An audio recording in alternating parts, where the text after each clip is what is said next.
Se encontró a un hombre que estaba desaparecido. Mira esta entrevista hasta el final y entérate lo que está pasando ahora mismo en El Salvador. Por favor, comparte esta noticia en tus redes sociales. ¿Cómo están, amigos suscriptores de Tendencia Mundial? Yo soy Wilson Valencia y como siempre te traigo las últimas noticias más impactantes de El Salvador en un formato sin cortes comerciales, en una noticia donde tu opinión importa demasiado. Así que empecemos con la noticia. Nuevamente un gracioso que cree que puede ocultar sus fechorías del pasado. Cree que somos la antigua justicia, la que perdonaba todo delito. Capturamos a este delincuente que responde al nombre de Ronnie Balmore Benítez Erazo, alias Poncho, miembro activo de la MS-13. Este delincuente pensó que al ocultar los tatuajes de su pandilla que llevaba en el cuerpo, podría escapar y ocultarse de la justicia, pero fue vano. Este homeboy por años mantuvo en zozobra a los salvadoreños, extorsionaba a los comerciantes, trasladaba ilícitos y vigilaba los movimientos policiales. Mantenía un perfil bajo para evadir la guerra contra las pandillas, pero hoy fue capturado en el mercado La Tiendona, en el distrito de San Salvador. Será puesto a orden de la justicia por agrupaciones ilícitas.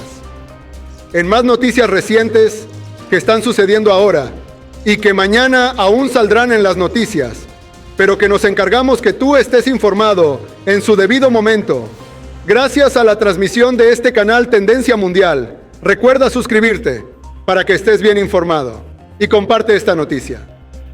Buenas y nuevas noticias. En el cantón Los Chilamates, Nueva Concepción, en el distrito de Chalatenango, capturamos a Bladan Okeli Portillo Pineda, alias Chele, pandillero activo de la MS-13.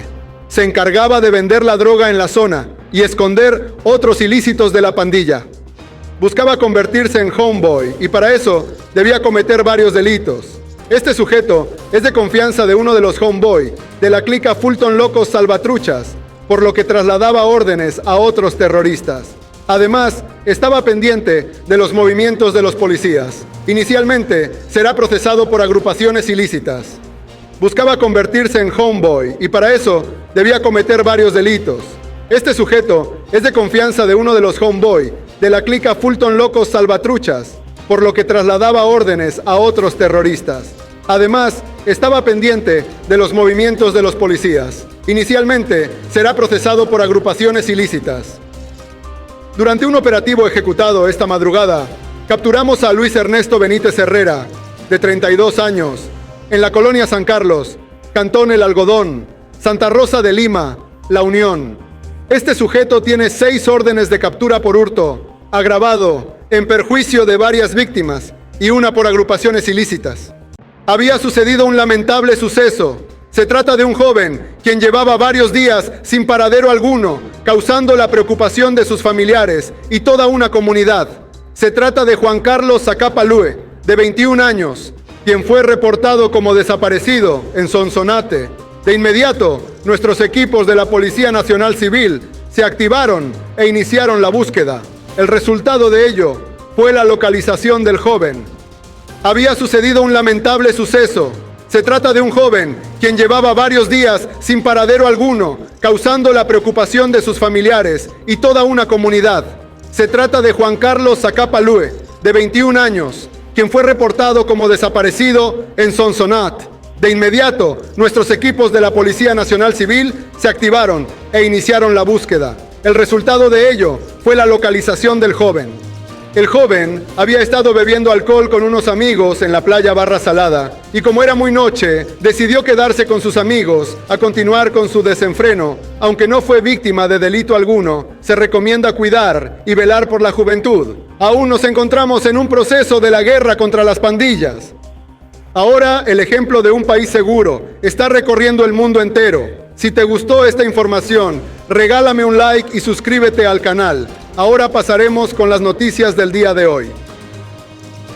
A lo largo de este primer quinquenio del presidente Bukele, los cercos de seguridad desde el 2022 se convirtieron en otra de las herramientas que el Ejecutivo implementó a través de las fuerzas de seguridad, específicamente la Policía Nacional Civil y la Fuerza Armada, todo ello para desmantelar a todos aquellos remanentes de grupos criminales que intentan reagruparse o que intentan amedrentar a ciertos grupos de la población, y que se suma también ese factor de que las personas han perdido el miedo a denunciar a estos criminales, confían en sus autoridades, y lo más importante es que tanto la policía como la Fuerza Armada rápidamente entregan resultados. Cuando las denuncias son dadas a través del 123 o a través de redes sociales, rápidamente se reportan las capturas de estas personas. Así que lo más importante, Nelson, es que además del combate a las pandillas, también se están combatiendo todo tipo de delitos, con lo cual se consolida que El Salvador ha dejado en el pasado la impunidad.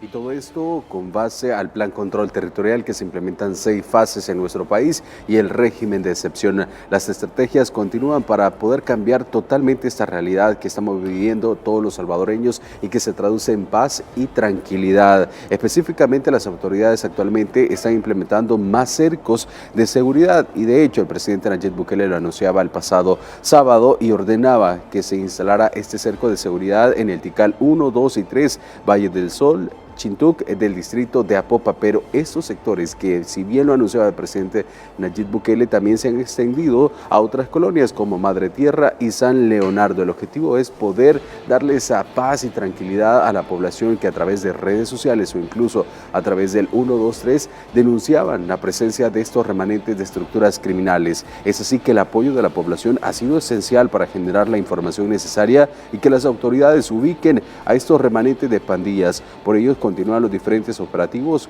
como parte del cerco de seguridad para garantizarles la tranquilidad que tanto tiempo estaban anhelando. El cerco fue instalado para ubicar a los remanentes de pandillas y reforzar la seguridad lograda en el país. Luego de 32 años viviendo en la colonia Madre Tierra, don Jorge Alberto Martínez dice que los cambios son positivos con las medidas implementadas por el presidente Nayib Bukele. Yo creo que mejor aquí está viendo que entramos en muchas partes más. Estamos bien, la gente está descansando un poco más. Y la operatividad es diaria. Un ejemplo es el control vehicular instalado en la entrada de la comunidad El Tikal, donde se verifican los documentos de los conductores y se busca descartar el traslado de ilícitos o que los pandilleros intenten escapar de la justicia. Pues para mí está bien lo que están haciendo. Lo que tienen ellos, pues para mí, como les digo, está bien la rutina que hacen. Ir verificando uno por uno para que toda la población esté más mejor. Pues. Ya uno ya anda con más tranquilidad, ya mete uno en cualquier pasaje, colonia. Bueno, antes no iba a Soyapango, como estamos familia en Soya, antes no iba ya, hasta tomar café voy ya ahora. La accesibilidad de los habitantes permite a los elementos de la Policía Nacional Civil y la Fuerza Armada realizar su trabajo investigativo para rastrear a más delincuentes.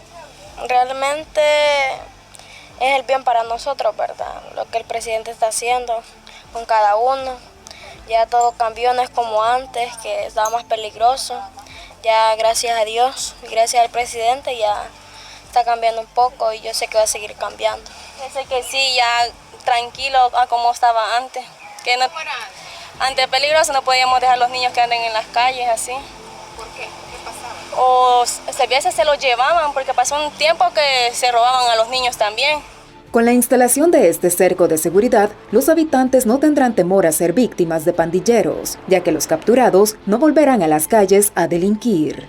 Esa era la realidad que se vivía anteriormente en nuestro país, donde la misma población afirmaba de que se robaban hasta los niños para que pudieran ser parte de esas estructuras criminales. Ahora está cambiando y ellos mismos dan fe que están tranquilos, de que pueden transitar y pueden andar libremente en sus territorios, en sus colonias que por mucho tiempo vivieron ahí. Las autoridades han establecido que se mantienen los controles vehiculares, el acceso, principalmente en el acceso a estas colonias, para inspeccionar los vehículos que ingresen y salen. Lo que pretende es que en el interior de los automóviles no se traslade a ningún pandillero, pero también se realizan esos operativos casa por casa para verificar que toda la documentación esté en orden y la presencia tanto de la Fuerza Armada como de de la Policía Nacional Civil se mantiene en todos estos sectores donde se ha ordenado que se mantenga este cerco de seguridad, Ricardo. Y otro de los factores que se han erradicado, Nelson, con este nuevo clima de seguridad,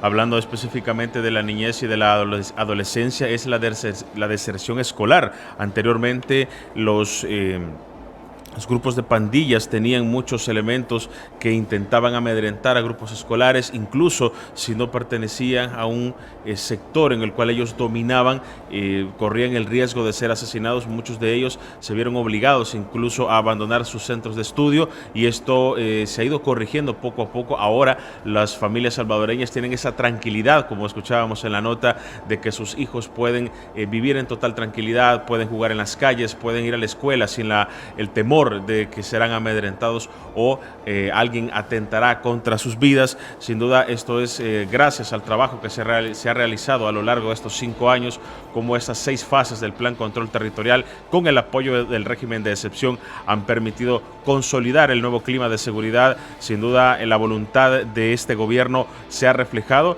y anula completamente lo que se mencionaba en el pasado, que ningún gobierno, así lo dijo en su momento el prófugo Salvador Sánchez Serén, que ningún gobierno había tenido éxito en el tema de seguridad. No existía la voluntad y sobre todo estaba esa complicidad con los criminales y trabajando en contra de los salvadoreños. Sin duda, Marisela, también el trabajo que hemos visto en la nota anterior también se refleja con más capturas. La recuperación del territorio es una realidad. El Salvador ahora vive escenarios totalmente diferentes y de hecho hablando siempre de este cerco de seguridad. El último implementado por el gobierno es el despliegue de más de 2.000 soldados, 1.000 policías en las colonias. Lo decíamos, Tikal 1, 2 y 3, Valle del Sol y La Chintuc en Apopa también ha llegado a otras colonias y esto ya ha dejado como resultado al menos la captura de 13 pandilleros.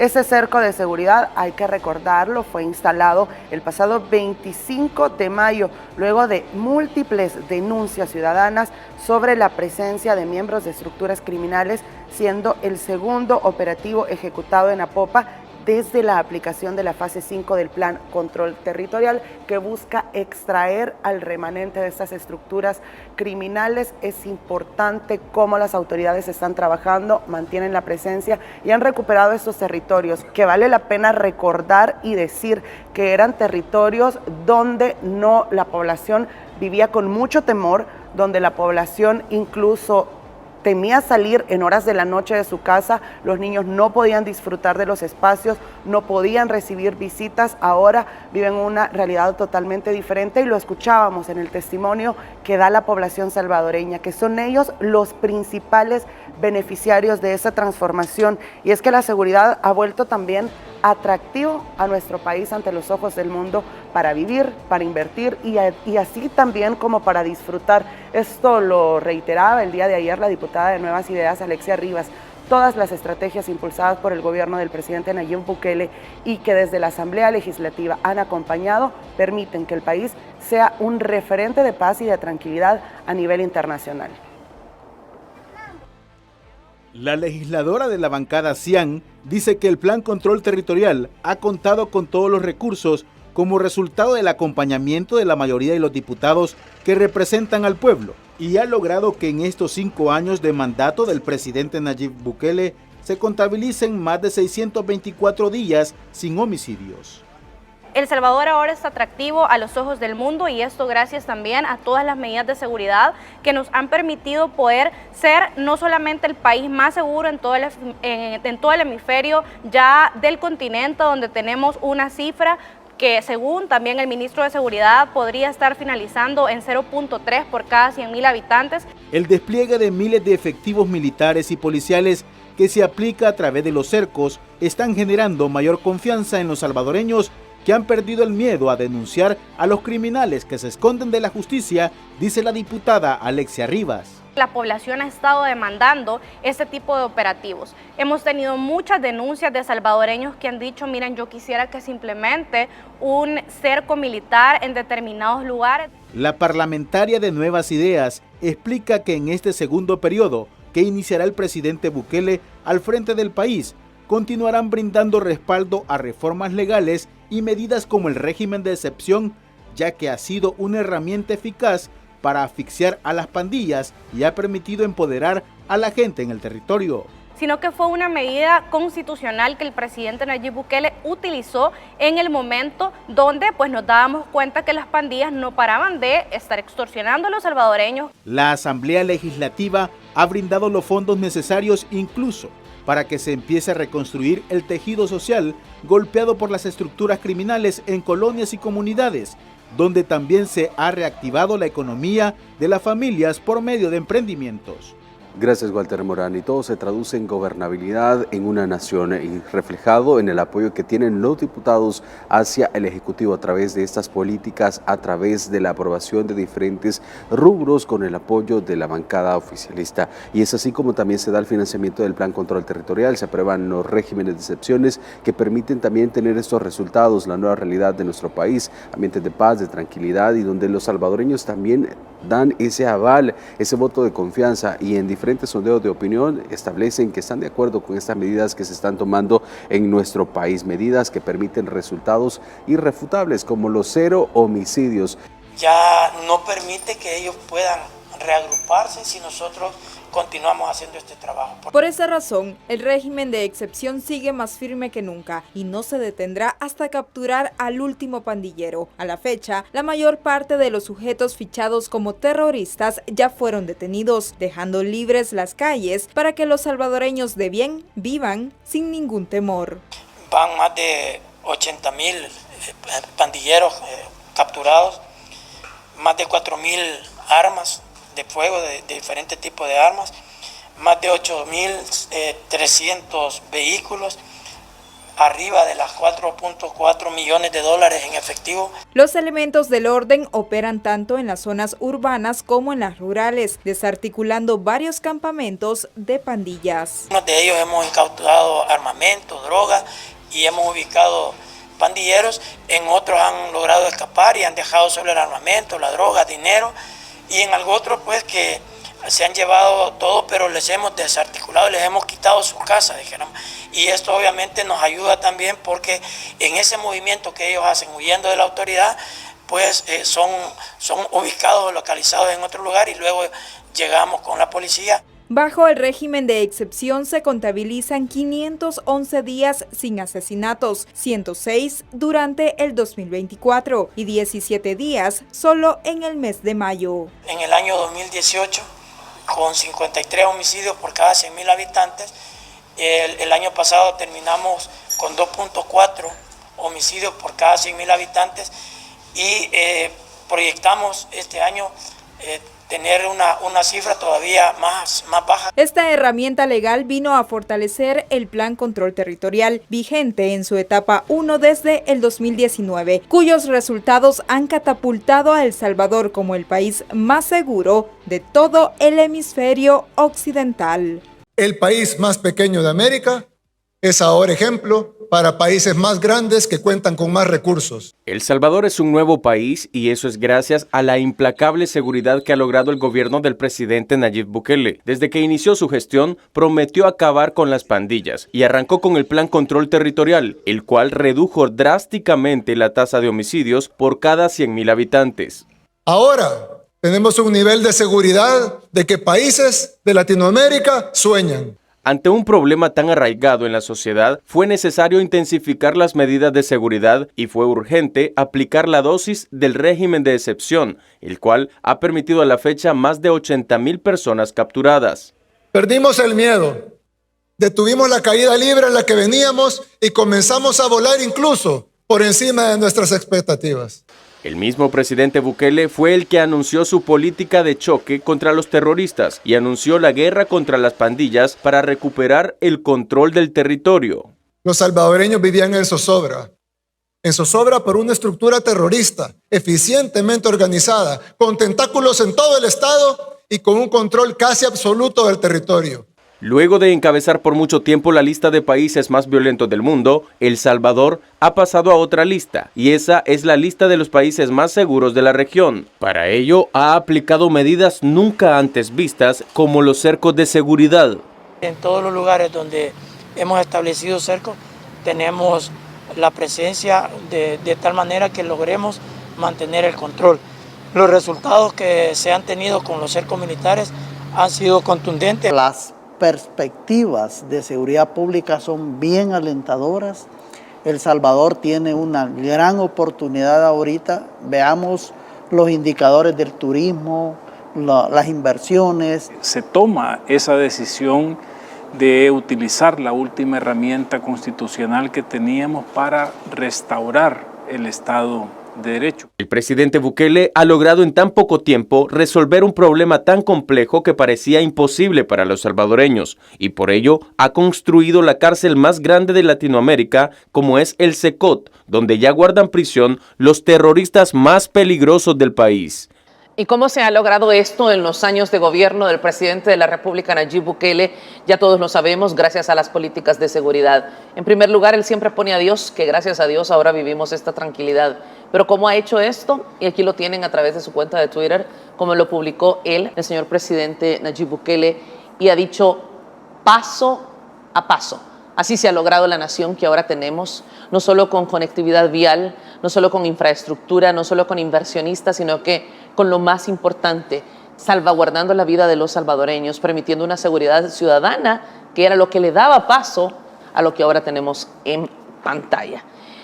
Su opinión al respecto, el país más seguro del hemisferio. Bueno, en primer lugar hay que recurrir a la historia, esa nunca nos miente, y hay que hacer memoria como salvadoreños, cómo estaba el país antes de la llegada del presidente Bukele al gobierno, al ejecutivo. Y yo recuerdo que en una ocasión, estando en la Asamblea Legislativa, nos encargábamos de contar los días que se daban más o que se daban menos asesinatos. Contábamos muertos, ahora contamos días sin homicidios. Eso es importante tomarlo en cuenta como población salvadoreña. Hay que tomar en cuenta también de que en aquel momento el país era tan inseguro, pero tan inseguro que la gente, a pesar de que no tenía empleo, a pesar de que la pobreza siempre ha estado latente en nuestro país, pero la gente demandaba en un primer momento en todas las encuestas, en todas, digo todas, el tema de la seguridad pública. Por años. Por años, correcto. Entonces la gente demandaba eso. El presidente hace una lectura exacta de ese fenómeno y por consiguiente toma cartas en el asunto. Su primera apuesta fue el Plan Control Territorial. Hay que recordar que la antigua Asamblea Legislativa negó, digamos, los 109 millones que se requerían para la iniciación del Plan Control Territorial en sus diferentes etapas. Lo importante de todo esto es de que hubo, digamos, una capacidad muy resiliente del presidente al tratar de sobreponerse a toda la negatividad que en aquel momento existía, de negar, digamos, los fondos para la seguridad. Y eso quiero aclararlo a la población. No es que le estuvieran obstruyendo el trabajo al presidente, estaban obstruyéndole el beneficio a la población. Y la población también viene y hace una lectura muy precisa de ese fenómeno, porque en los 2 años anteriores a la instalación de la nueva Asamblea Legislativa, fueron 2 años muy duros para el presidente. Difíciles, sí. Se encargaron simplemente de cavar su propia tumba en términos políticos. Es decir, se dedicaron a interpelar funcionarios, se dedicaron a negar todo. Es más, era un show bastante grotesco en la Asamblea Legislativa, el pasearse por ahí, el interpelar funcionarios, el hacer incluso ademanes bastante groseros. ¿Era entorpecer, era dilatar el proceso de seguridad que el presidente estaba impulsando? Porque ellos habían entendido que si el presidente impulsaba eso, políticamente les liquidaba. Entonces buscaron obstaculizarlo hasta lo más que pudieron, pero ellos no se dieron cuenta de que la población también ya había entendido cuál era el mensaje del presidente. La población también hace su lectura, y la lectura nosotros la vamos a conocer en primer lugar en el 2019, pero también en el 2021, cuando se instala una Asamblea Legislativa con una mayoría que al presidente le permite los niveles de gobernabilidad que hasta hoy día tiene. Ahí yo vi a diputados de Arena y de FMLN de criticar, de hablar de dictaduras. La dictadura tiene otras características y eso sociológicamente hablando tenemos que entenderlo, de que hay parámetros para entenderlo. Aquí hay libertad de expresión, aquí todo el mundo se puede expresar libremente, inclusive youtubers que son contrarios al gobierno pasan esgrimiendo sus comentarios ahí bastante trasnochados, pero los están esgrimiendo. Gente que está allá en Estados Unidos incluso ofendiendo la imagen de mujeres, lideresas en el ámbito de la política nacional. Sin embargo, ahí están, no se les ha reprimido. Entonces, en un primer momento no podemos hablar de una dictadura. Por otro lado, existe libertad económica. Aquí la gente puede venir a invertir, hay seguridad jurídica en ese campo. Entonces, no hay control de precios, no hay, digamos, una represión generalizada hacia la población, que son como elementos que pueden categorizar que se puede vivir o no en un esquema dictatorial. ¿No parece una dictadura este país con un tráfico vehicular a veces avanzada en la noche, con familias en los diferentes puntos, en todos estos esfuerzos que ha hecho la Dirección de Obras Municipales de Parques? Es decir, las familias recorriendo todo el país. Como ven santaneco, tengo que decir lo siguiente, la Plaza Libertad, por años, 11 de la noche no había un alma ahí. Claro.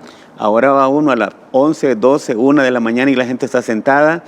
Pero hay un hecho bien importante que puede ser muy coloquial lo que voy a decir, pero que la dinamización de los microempresarios ahí está latente. Ahí está la gente vendiendo de todo y ahí está la gente disfrutando el fresco de la noche, sobre todo en épocas de tanto calor. Sí. En otro momento no se veía eso. Quiere decir que la libertad ambulatoria ha sido recuperada a través del Plan Control Territorial y coincidentemente con el régimen de excepción que llegó por una situación muy coyuntural. Pero hay que decirlo, esta guerra, y lo ha dicho el mandatario, esta guerra contra las pandillas no la ha ganado solo el presidente de la República, ni la ha ganado todas las fuerzas de seguridad.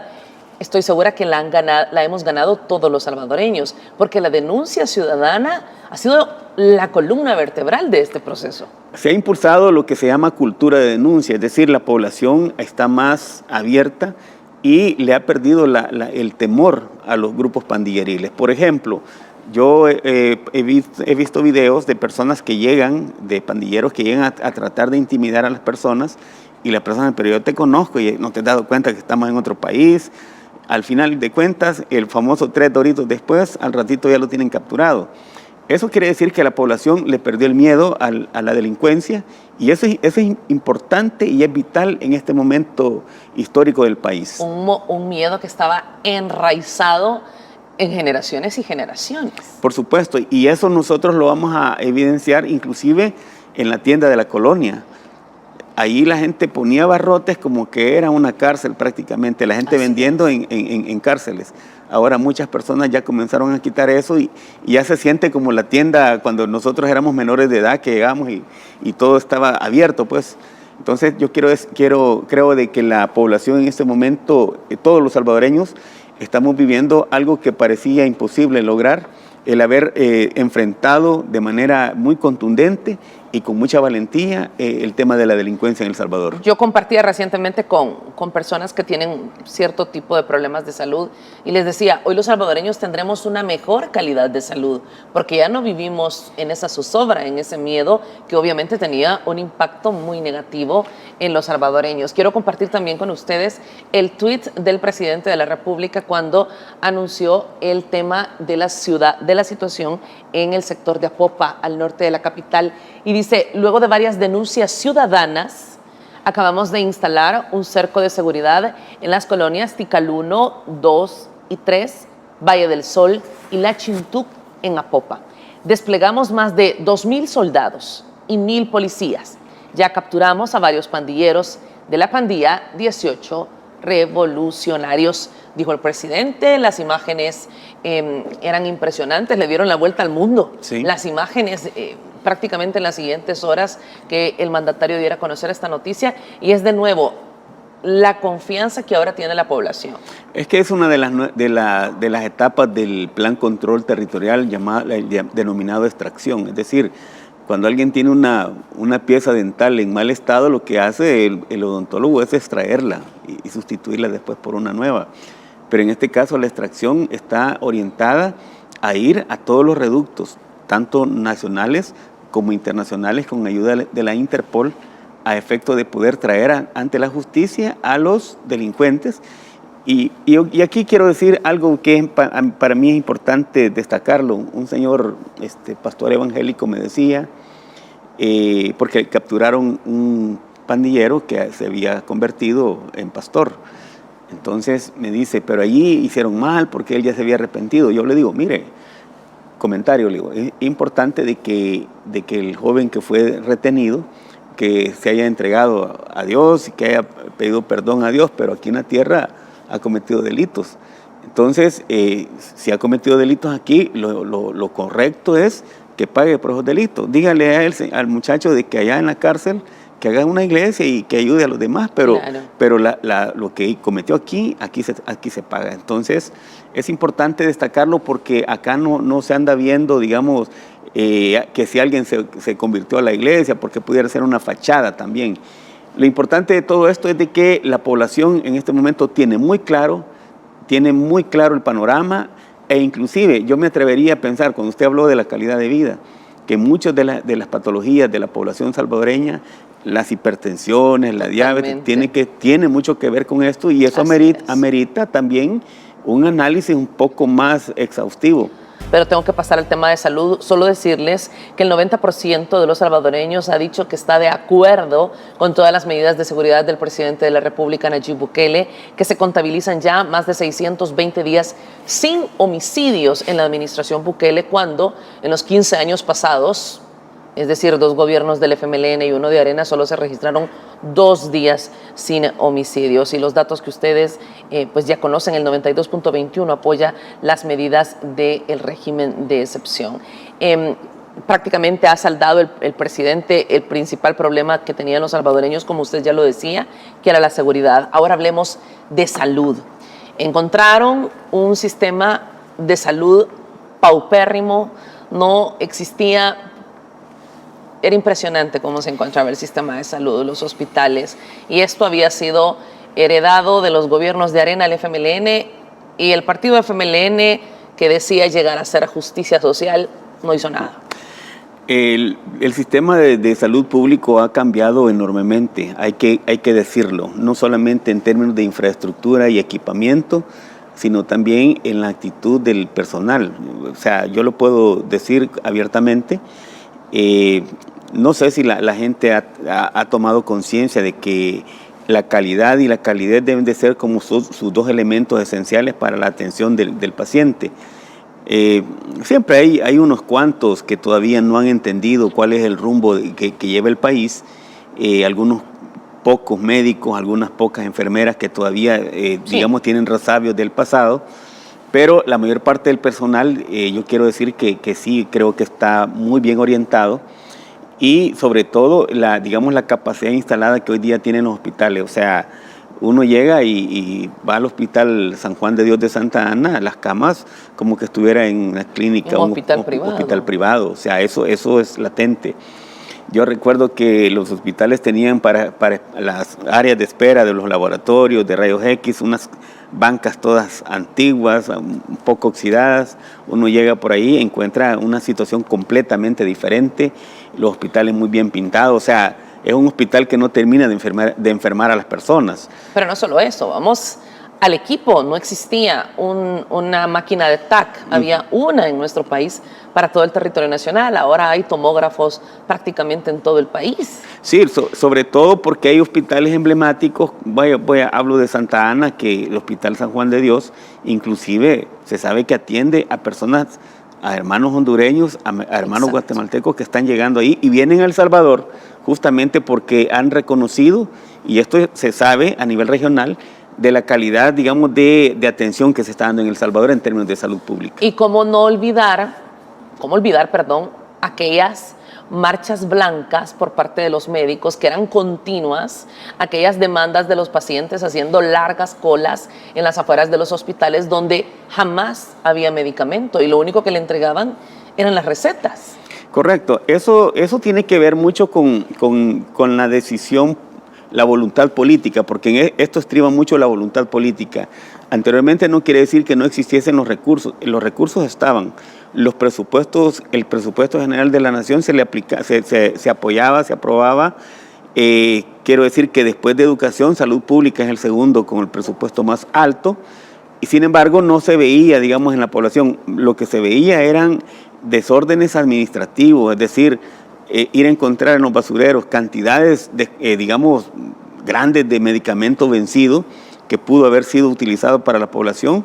Eso quiere decir que había una mala administración. Por eso yo digo, el tema de salud tiene que ver mucho con el equipamiento, tiene mucho que ver con la capacidad instalada, tiene que ver la infraestructura, pero también tiene que ver con la dotación de medicamentos y sobre todo la atención que deben dar los médicos y enfermeras y todo el personal que tiene que ver con ese servicio. Creo que hay que decirlo desde mi punto de vista, un ministro de salud médico enfocado, claro, con la visión del presidente Bukele en que la transformación del sistema de salud era algo que no podía esperar, era algo urgente. ¿Y qué fue lo que aceleró aún más este proceso? Fue la pandemia, porque esta transformación se dio justo en la pandemia y hemos pasado a la historia como uno de los países que mejor manejó esa situación, salvando miles y miles de vidas. El ministro de Salud no lo conozco personalmente, pero sí me queda en la mente, en la memoria, una imagen donde muestra, digamos, el deber ser de un médico, donde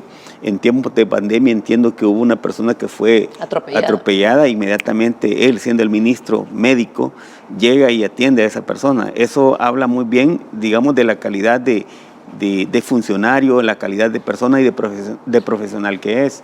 Entonces, no me queda ninguna duda que esa misma actitud que yo pude ver y que vimos muchos, es el mismo esquema que él utiliza en el accionar de su función como ministro de Salud de El Salvador. Yo trabajaba al lado de él y trabajé durante toda la pandemia y le puedo decir que es un motor trabajando, pero que el ejemplo arrastra porque todo su equipo de profesionales han trabajado y han mostrado esa vocación de servir y de transformar a nuestro país. No puedo dejar de mencionar la construcción del Hospital Nacional Rosales, que es una de las obras emblemáticas. Ayer nos visitó un representante de la DON, nos ha dicho el 50% del trabajo ya está realizado, que es como la primera parte que de repente no se ve porque son las fundaciones. Bueno, usted tiene experiencia en construcción y lo conoce. Viene el otro 50% y estará listo antes de que concluya este año. Lo que sucede es de que en esto, acuérdese que la oposición duerme con un ojo abierto y otro cerrado, y siempre, como decía el presidente en una ocasión, el pelo en la sopa. Ellos toda la vida están tratando de sacar raja política de pequeñas cosas. Lo importante de todo esto es de que hay un trabajo que respalda, y yo sí pude ver la entrevista del representante de la Dirección de Obras Municipales, donde justamente habló del avance técnico, el avance real y el avance programado. Entonces, claro, en ese sentido me queda claro de que las proyecciones de finalización de esa construcción sí se va a cumplir con los tiempos estipulados. Pero me parece un poco atrevido por parte de la oposición, de representantes del partido, tanto Arena como el FMLN, juzgar o señalar que el Hospital Rosales no está listo cuando ellos tuvieron 30 años, 3 décadas para poder reconstruir un hospital que desde históricamente estaba completamente dañado y con una cantidad de empréstitos que no sabemos cuáles fueron sus destinos. Yo tuve la oportunidad de visitar el Hospital Rosales en los años anteriores. La verdad era una situación bastante tétrica llegar ahí, toda una serie de cosas antiguas que emulaban pues a años anteriores, pero también un descuido en la atención, en el medicamento. O sea, era un desastre. Tengo que decirlo categóricamente en esos términos. No estoy haciéndole una propaganda al gobierno porque no la necesitan, porque ellos saben que el ejemplo que están dando a la población es lo que habla por ellos. Sin embargo, yo creo de que el país ha cambiado, y se ha cambiado, digamos, en términos de seguridad. También se le está dando énfasis al ámbito de salud, pero también al ámbito de la educación. Y en el ámbito de la salud, yo creo de que ese hospital va a ser quizás como cuando se construyó el Hospital El Salvador, que fue un referente y un boom a nivel latinoamericano, que muchos han querido incluso imitar, y digamos esa infraestructura que ahora cuenta El Salvador y que viene producto de una crisis que fue el tema de la pandemia. Y no solo es el Hospital Rosales, hay que decirlo, se han mejorado las áreas de 30 hospitales, se han mejorado las áreas de descanso, es decir, dignificando al personal de salud, se han mejorado los salarios de buena parte del personal, se han inaugurado unidades de salud, se han equipado durante la pandemia, pues prácticamente la infraestructura de la mayoría de unidades de salud cambió, el centro de atención de emergencias CAE en la isla Tasajera, que creo que es impresionante hacer una obra de este tipo para 1.200 habitantes de la zona, que como lo ha dicho el presidente, hay que atender a los más vulnerables y en este caso son estos habitantes. El 100% de las camas hospitalarias se ha cambiado, se equipó quirófanos, se han equipado las áreas especializadas, la cadena de frío del Centro Nacional de Biológicos, donde existía una capacidad para tener 8 millones de vacunas, no lo tenía ningún país y eso nos permitió que lográramos ayudar a otros países hermanos, los equipos de respuesta como el sistema de emergencias médicas, es decir, es un listado que difícil terminarlo y cómo no mencionar que gracias a la ley Nacer con Cariño ahora las salas de parto, el área de maternidad, las áreas de maternidad de los diferentes hospitales es otro nivel, es el nivel que creo que siempre hemos deseado y esto gracias al despacho de la primera dama y por supuesto el ministro de Salud. Bueno, hablábamos de seguridad, hablábamos de salud, pero el Ministerio de Obras Públicas ha ejecutado una serie de proyectos que igual, una deuda que dejó el Partido Arena y el FMLN,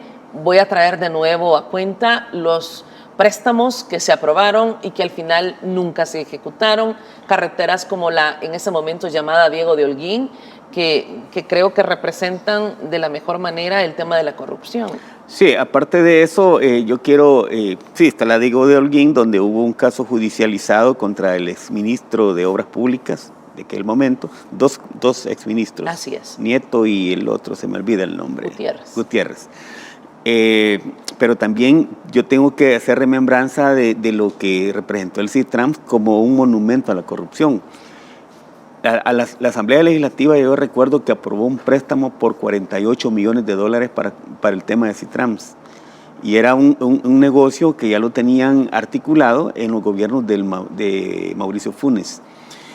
Muy a pesar de que se le hicieron observaciones y que era necesario utilizar otro mecanismo de mejoramiento de las unidades del servicio público, ellos ya tenían enfocado que iban a traer unidades de Brasil que habían fracasado allá en Estados Unidos, los famosos buses articulados, y el CITRAM que le costó al país $48 millones que los estamos pagando. Sí. Ahora, a pesar de que la Sala de lo Constitucional declaró improcedente el uso exclusivo de esos carriles. En ese momento no se escuchó a la sala. No se escuchó. Sin embargo, ahí está la situación. En este momento podemos ver en el país una serie de inversiones, como usted bien lo decía, que muy a pesar de que estamos inmersos en una coyuntura económica a nivel mundial, donde todos los países, y esto quiero aclararle a la población que no es exclusivo de El Salvador, es una situación que afecta inclusive a los grandes países productores, así Estados Unidos, China, Japón, Alemania, todos los países entraron en una crisis producto del haber cerrado la economía en aquel fatídico año 2020 con el tema de la pandemia. Ahora tenemos, digamos, los remanentes de esa crisis, pero El Salvador, muy a pesar de eso, la inversión no se detuvo. Ahí tenemos en Santa Ana pasos multinivel, ahí tenemos el Claudia Lars, está la construcción aquí en Los Chorros del viaducto Morazán, y otras infraestructuras emblemáticas a nivel, por cierto, estamos viendo el tema de Santa Ana. Unicaes.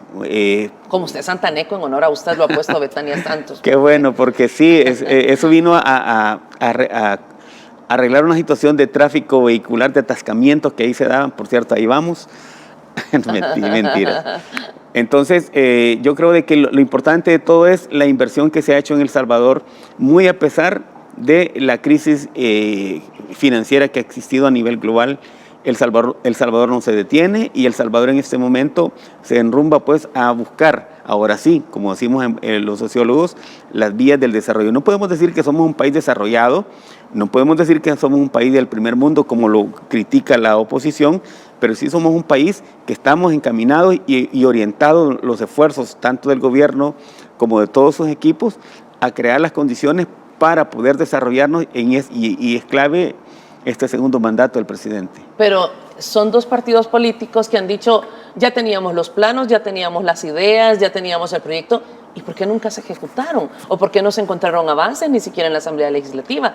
En la Asamblea Legislativa se encontraron indicios de corrupción desde la compra de una papaya, pero no se encontró planes para ejecutar obras como, y voy a enumerar, el periférico Claudia Lars, el paso a multinivel de Unicaes que lo mostrábamos, el paso a desnivel del Rodón de Lutila, el paso a desnivel Comalapa, Zacacoyo, el tema de Surf City, que ha venido a dinamizar la economía de todo el sector del Departamento de la Libertad.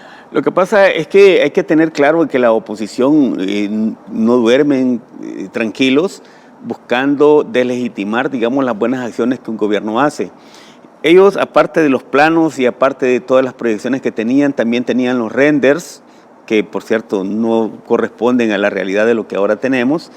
Tenían renders de cómo ellos proyectaban el país, pero nada más era una proyección, no una realidad.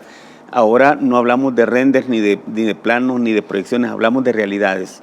Y la realidad que El Salvador ahora ha dado un paso cuantitativo en el sentido de haber renovado, reconstruido y mejorado toda la red vial del país. Y ese paso cuantitativo al que usted se refiere, está claro que es lo que nos está permitiendo primero que los inversionistas tengan la mirada sobre nosotros y que sin duda en el segundo, y confiemos en Dios, que en el segundo mandato del presidente Nayib Bukele esto sea un impulso económico. Es decir, no había seguridad, se tenía que hacer, que lograr, no habían carreteras, se tenían que construir, y creo que como lo dice el presidente y lo mostraba en su tuit de anoche, que yo los invito a poder revisarlo paso a paso.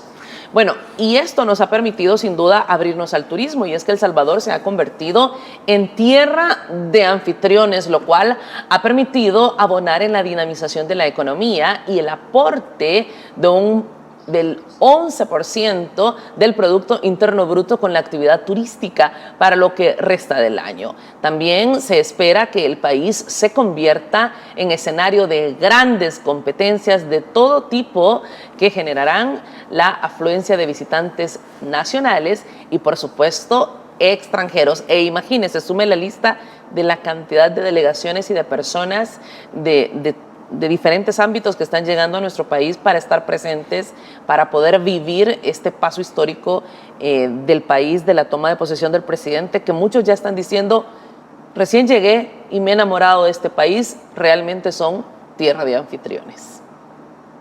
Gran parte del crecimiento económico en el país se debe al potencial turístico alcanzado. Por ejemplo, al cierre de agosto de 2023 se registró un aumento del 35% más en la actividad turística respecto al 2022, lo que se tradujo en más de $2.000 millones en ingresos de divisas económicas. Partiendo de estos datos, se espera que para este 2024 las proyecciones aumenten basándose en los eventos de talla mundial que aún faltan por desarrollarse, entre los que se encuentran Surf City Pro El Salvador 2024, que se realizará del 6 al 15 de junio en Punta Roca, La Libertad. En este evento se espera que participen más de 32 surfistas de varios países del mundo. También se ejecutará la 7ª edición del World Master Surfing, que se llevará a cabo en Surf City, El Salvador, del 18 al 24 de octubre de 2024.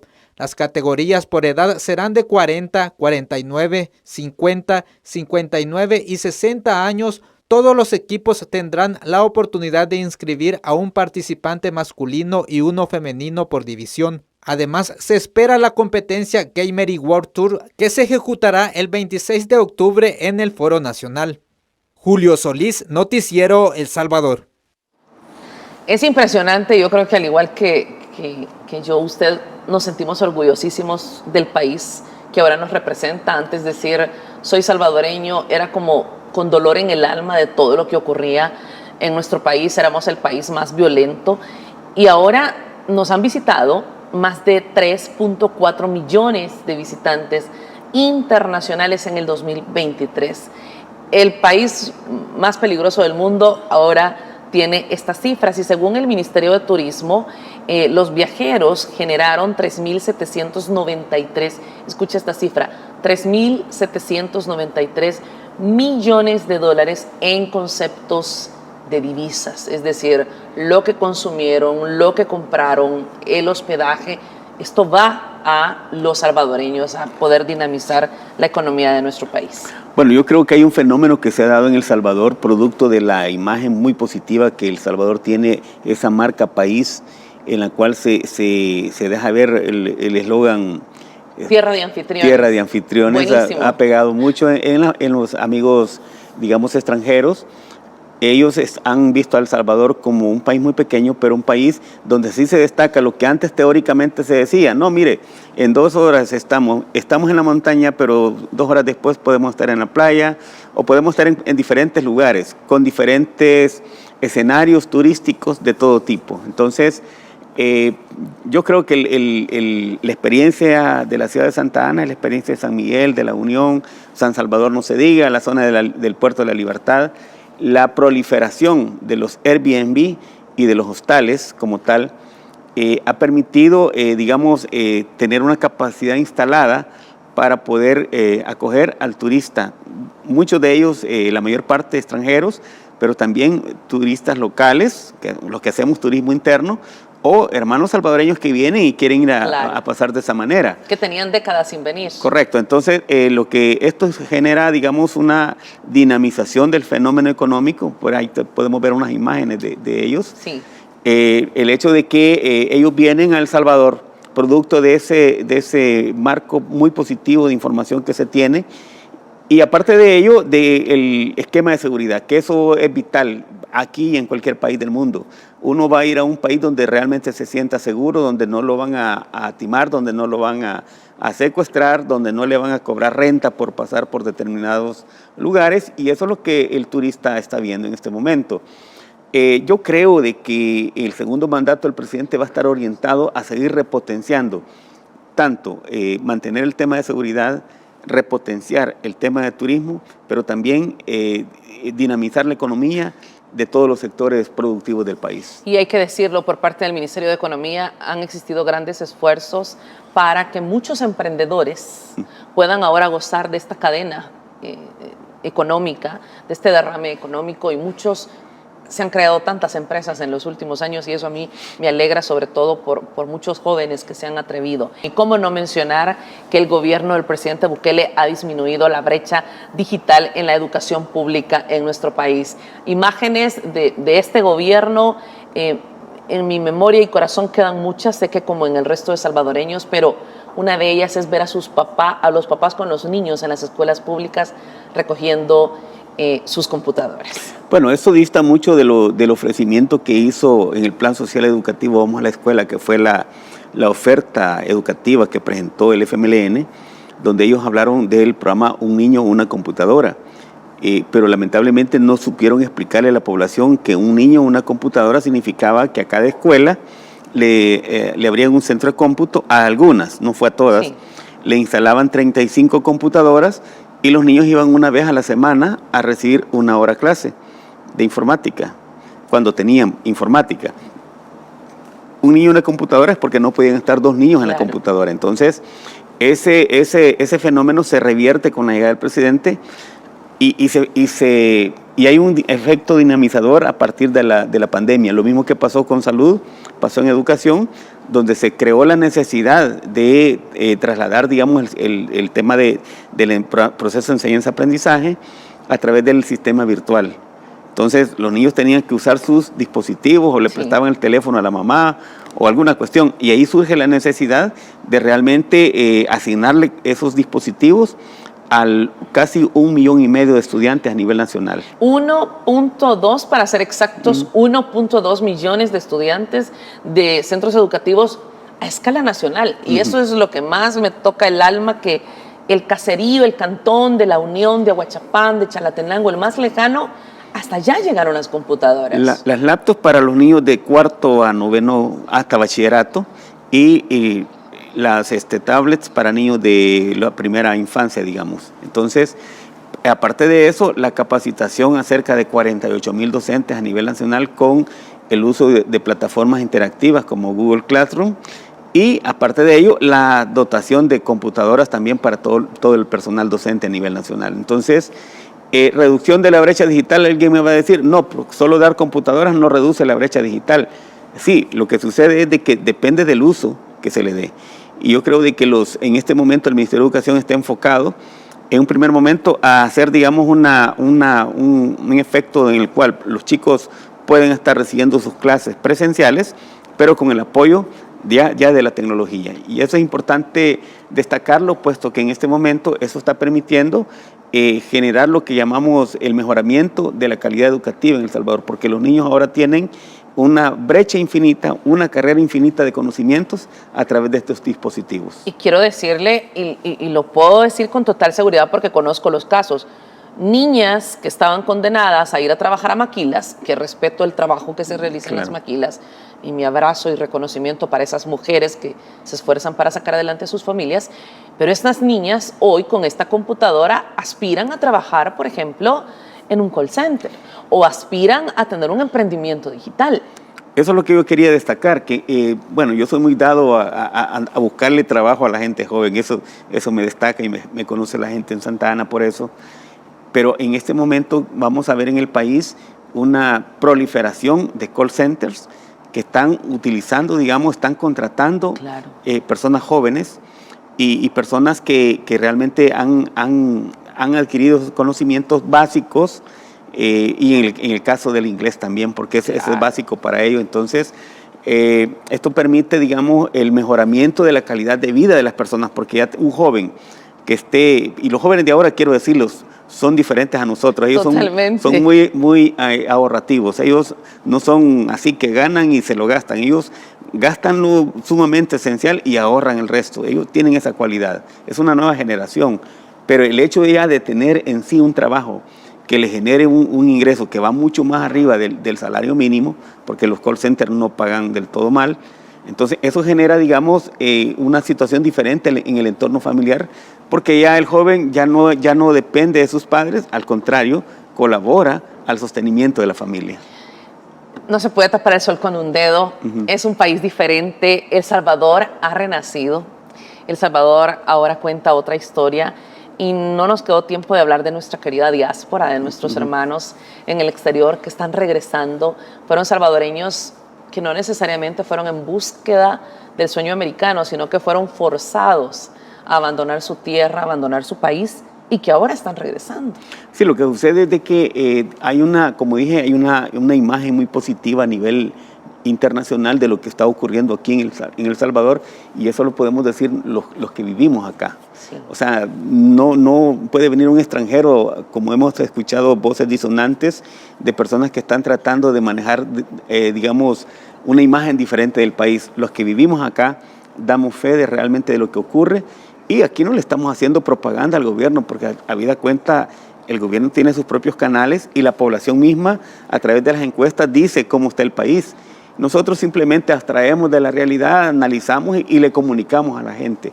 Pero lo importante de todo esto es de que los hermanos de la diáspora, como usted bien lo dice, no solamente están viniendo a visitar, no, están viniendo a invertir, a generar nuevos emprendimientos que genera, digamos, el desarrollo de población económicamente activa alrededor de sus emprendimientos y eso genera, digamos, dinamización de la economía, pero también están viniendo a invertir en bienes y raíces, que eso también es muy importante, porque genera, digamos, dinamización en el área de la construcción, porque ahora vemos construcciones por todos lados. Ojo con esto, me van a decir, el medio ambiente, sí, pero ya hay regulaciones al respecto. Pero lo importante de todo esto es que la gente ahora viene e invierte en El Salvador, por la imagen que El Salvador está desarrollando e impulsando a nivel internacional. De acuerdo, y precisamente lo que usted decía, la opinión de los salvadoreños es la que habla del presidente Nayib Bukele, del éxito de esta gestión del mandatario, y el 92.9% de los salvadoreños respaldan el trabajo del presidente Nayib Bukele. Y de nuevo, es una encuesta que ha realizado la UCA. Es que es importante tomar en cuenta que, bueno, hemos analizado los resultados de la UCA y de Fundaungo, que han sido, digamos, casas encuestadoras que han estado ligadas, digamos, escribiendo con la mano izquierda, pero que ellos han, en vista de la objetividad y que hay cosas que no, como usted decía, el sol no se puede tapar con un dedo, creo que mal harían ellos y el tratar de decir lo contrario de lo que la población les ha dicho en sus diferentes estudios. Mauricio Rodríguez es sociólogo, es docente, amigo de esta casa. Gracias por estar con nosotros. Gracias por acompañarme hasta el final de esta noticia. Yo soy tu amigo Wilson Valencia y estoy agradecido contigo por tu preferencia y espero que el día de hoy tengas un buen día. Y como ya sabes, ha llegado la hora de poder saludar a mis últimos 5 suscriptores que comentaron primero en mi video anterior. No olvides de dejarme un like y un comentario para saludarte en un próximo video. Nos vemos. Que Dios te bendiga.